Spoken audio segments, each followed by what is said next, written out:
কোন পরিবর্তনগুলো আসলে জুলাই স্পিরিটকে ঠিক রাখা সম্ভব হবে বলে আপনি মনে করেন এবং আপনাদের ভবিষ্যৎ পরিকল্পনা কি এই বিষয়গুলো? এখন আমি যদি বলি জুলাইয়ের ক্ষেত্রে কোন পরিবর্তনগুলো খুব দরকার, এখন কোন পরিবর্তনগুলো দরকার এর সাথে আসলে সবচেয়ে ইম্পর্টেন্ট ব্যাপার কি, এগুলো নিয়ে কিন্তু অনেকগুলো কাজ করা হয়েছে। দেখেন প্রত্যেকটা সংস্কার কমিশনে বিশাল বিশাল নথি জমা দিচ্ছে, আসলে পুরো টপ টু বটম বলা। এখন আমি দেখুন একটা জিনিস বললে সারফেসে বললে ব্যাপারগুলো না মানে খুব লোক দেখানো বলা হয়ে যায়।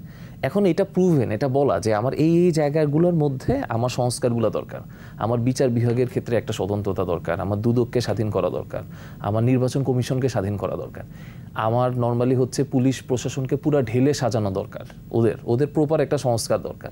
এখন এই আলাপগুলো যখন বারবারই আসতেছে, দেখেন এগুলাকে নির্বাচনের আলাপ দিয়ে ধামাচাপা দেওয়া হচ্ছে। তো আমার কাছে মনে হয় কি এটা মানুষকে যদি আবার দ্বিতীয়বার জিম্মি করতে চায়, মানুষ বলতে গেলে এই জুলাইয়ের মাধ্যমে, এই জুলাই অভ্যুত্থানের মাধ্যমে মানুষ কিন্তু বলা শিখে গেছে আর কি। সত্যি কথা, আপনি দেখেন এই যে মব, এই যে বিক্ষোভ হচ্ছে, এটার একটা নেগেটিভ সাইনের পাশাপাশি একটা পজিটিভ সাইন হচ্ছে কি মানুষ এখন প্রোটেস্ট করতেছে টোটালি, যে কোনো অন্যায্যতা আসলে প্রোটেস্ট করতেছে।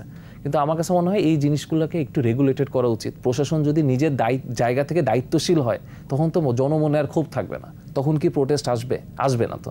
কিন্তু আমরা চাই যেন ওই বাংলাদেশটা হোক। ওই বাংলাদেশের জন্য আসলেই দরকার হচ্ছে একটা প্রপার একটা সংস্কার দরকার। এই যে একটা আমি যদি বলি একটা গণহত্যার মধ্যে চলে গেল, 2000 মানুষ শহীদ, আরও কত লোক দেখেন পঙ্গু হয়েছে, দৃষ্টিশক্তি হারাচ্ছে। এই যেই লোকগুলার একটা বিচারের একটা সুন্দর ব্যবস্থা হোক।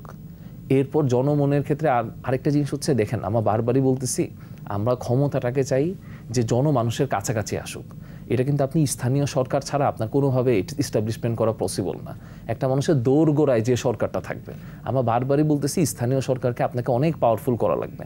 একটা এমপি নীতি নির্ধারণের কাজ করবে, স্থানীয় সরকারগুলো মেইনলি জিনিসগুলোকে সোহেল, আমাদের আজকের মতো সময় শেষ। হয়তো পরবর্তী কোনো পর্বে আপনার সাথে দেখা হবে, এই বিষয়গুলো নিয়ে আমরা আরো ডিটেইলসে আলোচনা করতে পারবো। ধন্যবাদ আপনাকে। ধন্যবাদ।